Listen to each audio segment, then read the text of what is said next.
आपण या ठिकाणी जगभूमी इंडिया ट्रस्टच्या आणि JTI गावरान महोत्सवातील रानभाजी उत्सव ह्याचे औचित्य साधून या ठिकाणी एकत्र जमलेलो आहोत।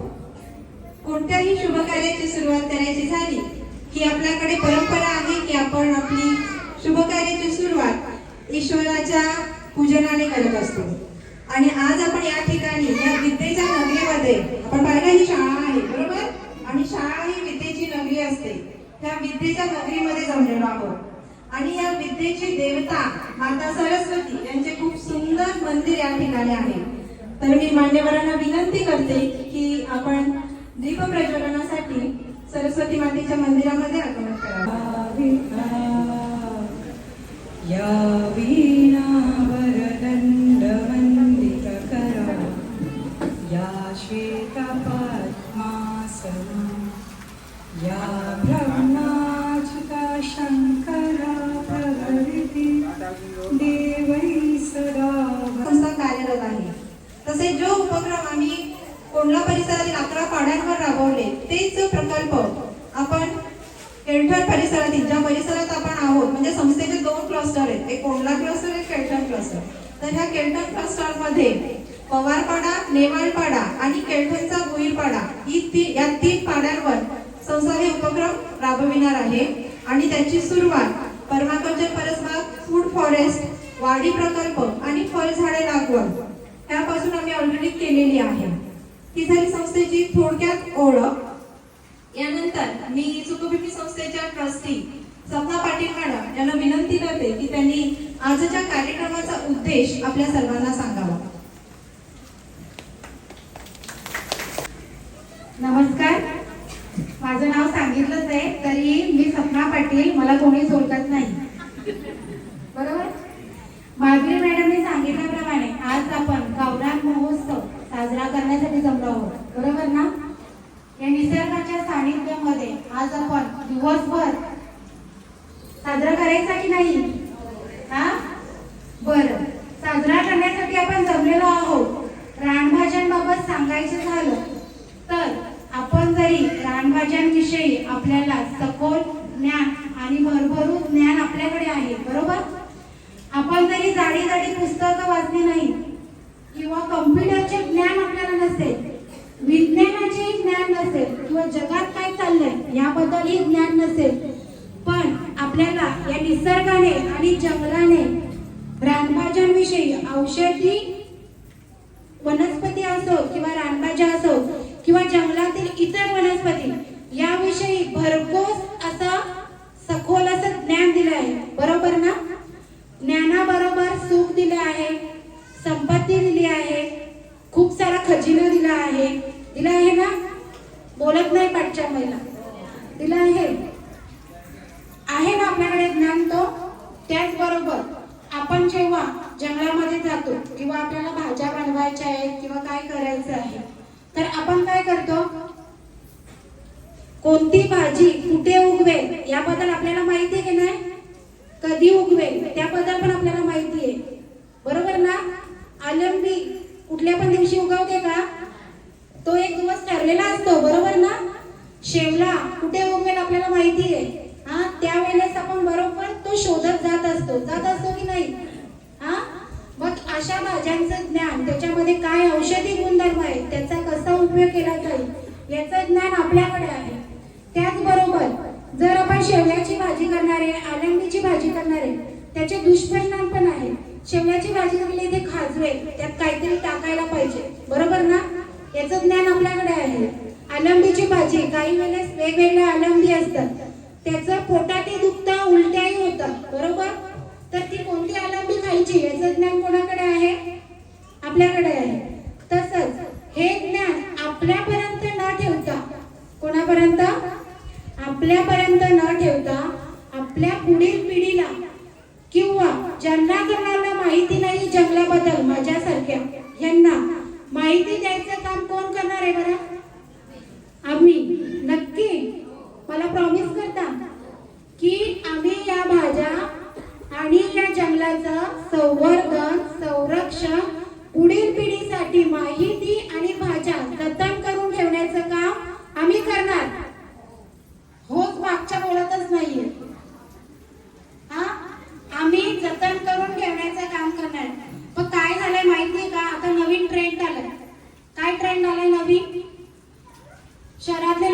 असतात गावाकडे जमिनी घेतात, बरोबर? त्यांनी फार्म हाऊस तयार करायला लावलेत की नाही? आणि मग आपण लोकांना पैशाची हाव सुटलेली असते काहीकांना, बरोबर ना?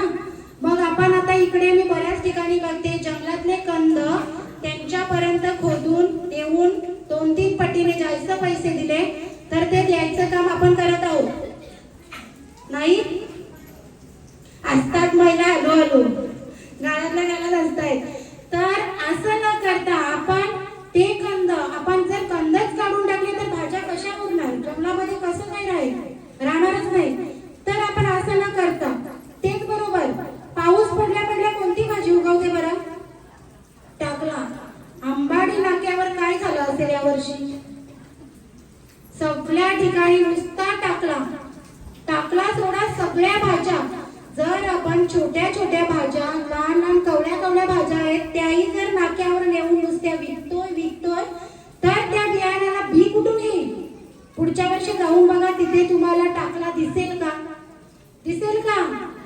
हा? मग सगळ्याच्या सगळा टाकला मार्केटमध्ये नेला तर बिया कुठे उरतील? उरणारच नाही. मी आज पूर्ण म्हणजे मला या वर्षी एकदम आश्चर्य वाटलं की लोकांना माहित झालंय की रानभाज्यांमध्ये हे, रानभाज्यांमध्ये ते, म्हणून मग आपल्यासारखी माणसं सगळ्या भाज्या गावातून काढून फक्त विकायला नेतो. कुरडूची भाजी जिथं बघितली तिथं कुरडूची भाजी असायची की नाही? पण आता खूप कमी झालं. जिथे बघाल तिथे टाकला असायचं. बघा तुम्ही आता पुढल्या वर्षी कुठे दिसतो का? जिथनं खाऊन नेलाय तिथनं नाही दिसणार. तर आपल्याला हेही जतन करून ठेवायचंय. तुम्ही न्या, विका, खा, चालेल आपल्याला, पण त्याच्या बिया पडल्या पाहिजेत, त्याची नवीन उत्पत्ती झाली पाहिजे. यासाठी शिल्लक ठेवायचं काम आपण करायचं. याची माहिती आपण सगळ्यांपर्यंत पोहोचवायची आहे. आता एक नवीन असं की टाकलाच बोलतो तर मग टाकल्याविषयी बोलूया. टाकला का बरं सुरुवातीलाच येतोय? पाऊस पडल्या टाकला येतोय ना? का बरं सुरुवातीला? कारण टाकल्यामध्ये असा औषधी गुणधर्म आहे की पाऊस पडल्या आपल्याला चिखला होतो, खरूज होते, नायता होतो, स्किनचे आजार खाजवणं होतं. तर टाकल्यामध्ये एवढे गुणधर्म आहे की त्याचे सगळे गुणधर्म त्या टाकल्यात आहे. ती टाकल्याची भाजी जर खाल्ली तर हे सगळं होणार नाही. लक्षात बसेल का? म्हणून टाकला पावसाळ्याच्या सुरुवातीला येतो. म्हणजे ज्या सीझनमध्ये ज्या भाज्या उगवतात, ज्या महिन्यामध्ये ज्या भाज्या उगवतात त्या खायचंय. शेतात उतरायचं आहे आपल्याला आवणीला, तर आपण आधी कोणत्या वली खातो बरं? कोणत्या कांद्याच्या? कडू कांद्याच्या. का बरं खातोय कडू कांद्याच्या वली? हा, बरोबर. हातापायाला मुंग्या येतात, वात जो शेतात उतरल्यावर काटा भरतो, काच भरते किंवा रक्त वाहतो महिलेच्या ह्याच्यातून, तर तो वात व्हावा नाही म्हणून कडू कांद खातात. समजलं? आणि आपल्याला असं वाटतं की ही भाजी आत्ताच का खायची आहे, तर प्रत्येक भाजीमध्ये काही ना काही कारण आहे म्हणून ती भाजी खायची. हा? आणि दुसरं असं की आपण सगळे म्हणतो की रानभाज्या फक्त कधी असतात? पावसाळ्यात. सगळ्या महिला अशाच म्हणतात पावसाळ्यात. कोणला साईडच्या महिला पण अशाच म्हणतात का पावसाळ्यामध्ये? कोणत्या भाज्या वर्षभर असतात बरं? 1-2 नावं सांगा. गोलीची भाजी, अजून नालीची भाजी, अजून शीम, अजून 3 झाल्या. काँग्रेस 4 झाल्या. माठ भाजी 5 झाल्या. शेवगा पंचला तुम्ही म्हणता म्हणून 6. तुंतुना, लिकरा, गायपात म्हणजे इतक्याच, नंतर शेलूट म्हणजे भोकर, बरोबर? म्हणजे इतक्या साऱ्या भाज्या वर्षभर असतात आणि आपण म्हणतो फक्त रानभाज्या 4च महिने. तर हे पूर्ण चुकीचं आहे. रानभाज्या या वर्षभर असतात. सुभूमी काय म्हणते? रानभाज्या वर्षभर असतात, वर्षभर खायचे.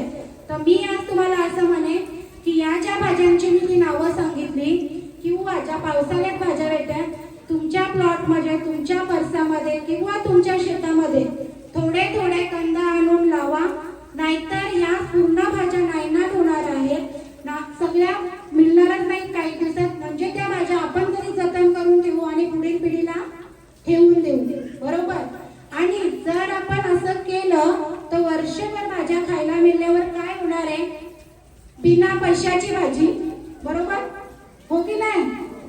बिना खताची भाजी आणि बिना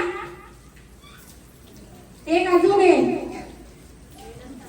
बिना मेहनतीची भाजी म्हणजे बिना पैशाची, बिना मेहनतीची आणि बिना खताची.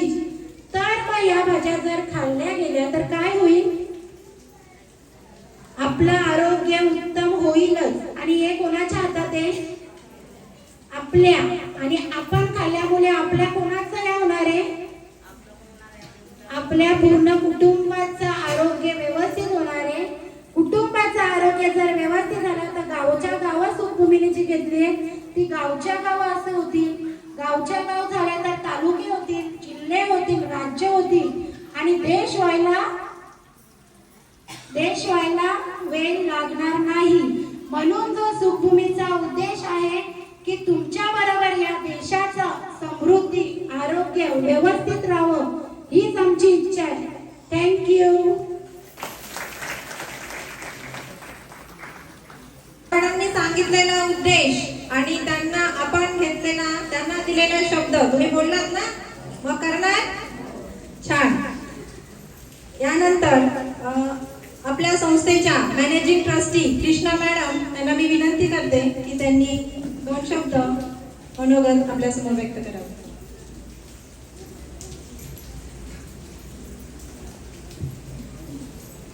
धन्यवाद माधुरी. सर्वांचं स्वागत. शुभ सकाळ सर्वांना. आमचे पाहुणे जे आले मुंबईवरनं त्यांचं पण स्वागत. आणि मुरबादवरनं जे गावकरी आले, आरेवरनं गावकरी आले आहे, चिंचवडी नेरळवरनं जे आले त्यांचं सर्वांचं स्वागत. इंदवीताई तुमचं खूप खूप मनापासून स्वागत. आणि आमचे जे महिला आहेत एकदम टणटणीत तयार घेऊन आले त्यांचा खूप हृदयपूर्वक स्वागत. पण एक नाराजगी आहे मला तुमच्यासोबत. काय नाराज आहे की मला असं गजरा बनवून आणलं नाही तुम्ही. मला पण असंच गजरा पुढच्या वर्षी आणायचं असं तुमच्यासारखा तो पानांवरला. हो ना, नक्कीच. मग आता आपण काय हे कार्यक्रम करणार आहे ते तर सपना मॅडमनी खूप विस्तारित सांगितलं आहे.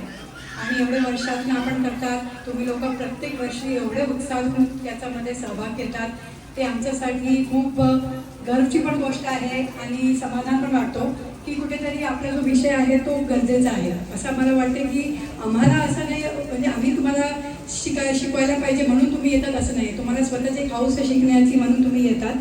आणि यावेळेस आपण खरोखर देवाची खूप कृपा आहे आपल्यावर की आपल्यासोबत एवढे इतर गावातून पण लोक आलेले आहे की ज्यांच्याकडनं आपण ठाकर समाज आहे मुरबादवरनं आणि नेरळवरनं त्यांचे आपण रानभाजी त्यांच्याकडनं शिकू की तिकडचे कसे रानभाजी आपण तिकडे जाऊ शकत नाही शिकायला. पण ते काहीतरी रानभाजी बनवून आणले आपल्यासाठी दाखवायला की आमच्याकडे कोणत्या प्रकारची रानभाजी असते ते आपण देवाणघेवाण त्यांच्यासोबत करू. आणि मेन तरी आमचा हे कार्यक्रम जे आहे ते आपला जे आपण हे आरोग्य विषय जे आपण मांडतात तो वर्षभराचा कार्यक्रम असतो. आता इकडे चंद्रपाडातल्या महिला आहे, मस्वलतल्या महिला आहे ना, चंद्रपाडा मस्वल कुठे आहे दिसत नाही. हां इकडे. मग तिकडे आम्ही तो प्रिव्हेंटिव्ह हेल्थ केअर काय म्हणतात आरोग्य प्रतिबंधन या विषयांवर तिकडे 5 वर्ष काम केलं. 5 वर्ष तर जास्तच काम केलं पण मी फक्त 5 वर्ष सांगते. आणि त्यांचा जो आरोग्याची परिस्थिती अगोदर होती आणि 5 वर्षाचा नंतर जी झाली ती पूर्णप्रमाणे त्यांची मेहनतीमुळे झाली. की त्यांचा जो लोहाचा प्रमाण होता तो किती कमी होता 6 आणि ते पूर्ण त्यांनी हळूहळू वेगवेगळे प्रकल्प घेऊन त्यांचा तो लोहाचं प्रमाण 11 पर्यंत आणलं आहे. काही महिलांना 12, 13 तसं पण झालं आहे. त्यांना पुरस्कार पण मिळाले याच्यासाठी. पण हेच प्रकल्प आपल्याला इकडे नेवालपाडा, बोईरपाडा, केलटन या ठिकाणी आपल्याला राबवायचं होतं. आणि त्याच्यासाठी आम्ही बरेच लोकांकडे मदतीसाठी जात होते. तर 2 संस्था, एक आहे JTI आणि दुसरी संस्था आहे ध्रुव सरान यांची. त्यांनी आम्हाला मदत केली की आपण हे कार्यक्रम प्रिव्हेंटिव्ह हेल्थ केअर किंवा आपण रोग प्रतिबंध याच्यावरती काम करायचं पूर्ण वर्षभरासाठी आपल्याला मदतीला पुढे आले आहे. तर त्यांच्यासाठी जोरदार कार्यक्रम आहे. आणि त्या जी मदत आली त्याच्या अंतर्गत हे कार्यक्रम आपण आज आयोजित करण्यात आलेला आहे. तर थोडक्यात जर सांगितलं आपले जे पाहुणे आले तर ते पाहुणे आमचे सगळे काही या विषयांवर जे मुंबईवरून आले आहेत ते खूप लांब म्हणजे सकाळी 5 वाजता उठून आले आहेत. चर्चगेटवरनं ट्रेन घेतली आहे, विरारला ट्रेन घेतली, मग विरारवरनं बस घेतली, मग तुमच्या खड्ड्यात एकदम डोलत इकडपर्यंत आले. पण त्याचा मागचा उद्देश काय आहे? कारण त्यांना आपल्याकडे जी समृद्धी आहे इकडे रानभाज्याची, ती समृद्धी आम्हाला मुंबईमध्ये मिळत नाही. जास्तीत जास्त कंट्रोल बस एवढंच. आता टाकला वगैरे दिसायला झालंय, पण दुसरं काहीच नाही आम्हाला माहीत. रानभाजी काय ते सुद्धा माहीत नाही आम्हाला. फक्त ते दुकानात मिळतात तेच भाजी. आता तर दुकानात पण जायला लागत नाही, दारीच येतात. बिग बास्केट म्हणा, जे म्हणा, ते दारीला मला भाजी आणून देतात. आम्हाला ते दुकानात पण जायला गरज लागत नाही. पण तरी एवढी सोय झाली आहे मुंबईमध्ये, पण तरी एवढा लांबून या लोक आले आहेत का?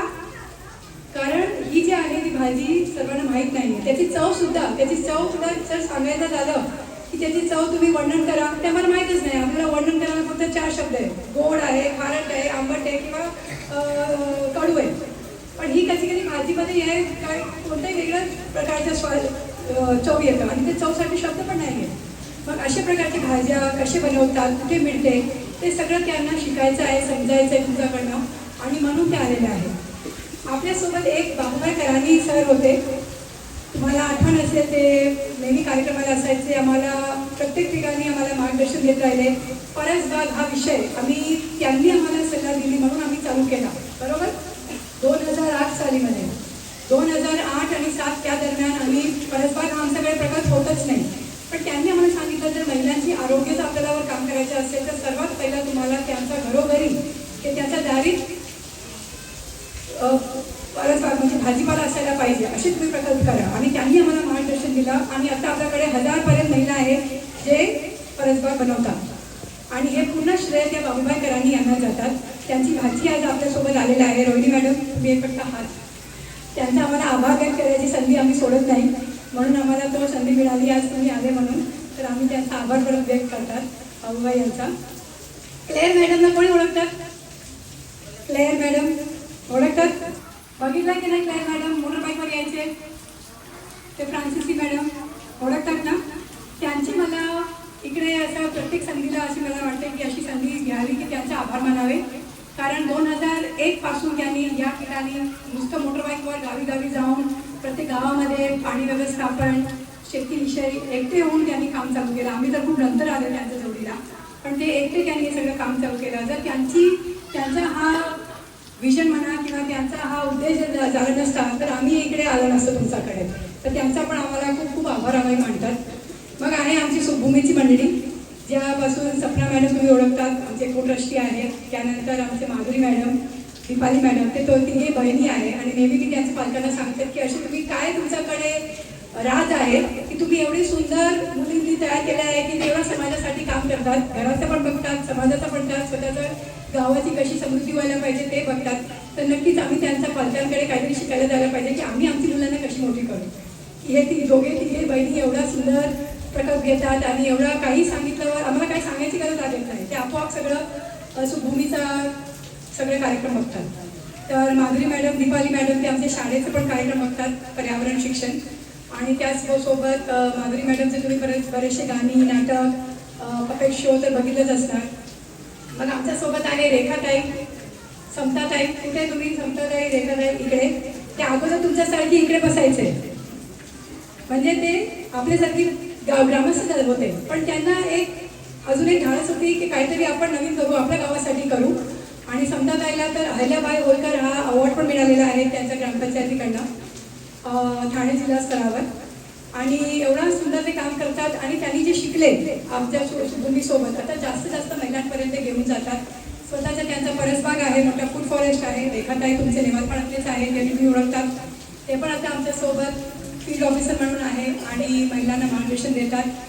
आरेवण्याचे मनीषाताई आलेले आहे. मनीषाताई हो, त्यांचा पण एक फूड फॉरेस्ट आहे, प्रकल्प आहे की ज्याचं जसं तुम्ही इकडे परसबाग करतात ते तिकडे आरे ऐकलं आहे का? मुंबईत एक जंगल आहे, आरेचा जंगल ऐकला? बातमीमध्ये भरपूर होता एका काळी.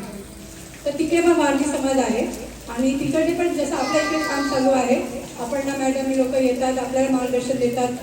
परसबाग, पर्माकल्चर परसबाग तिकडे त्यासारखाच परसबाग आहे. आणि तुम्ही त्यांनी जशी मेहनत घेतली आहे तशी त्यांनी पण मेहनत घेतली आहे. तुम्ही देवाणदेवाण द्या त्यांच्यासोबत. आणि अशा प्रकारचे आज आपला हा ग्रुप तयार झालेला आहे, ज्याच्यामध्ये इंदवीताई आहे. त्याचं मार्गदर्शन असताना आपल्याला पाहुणे आहेत, आपल्याकडनं शिकायला आले. आपण पण त्यांच्याकडनं काहीतरी शिकूयाच. आणि आमची मंडळी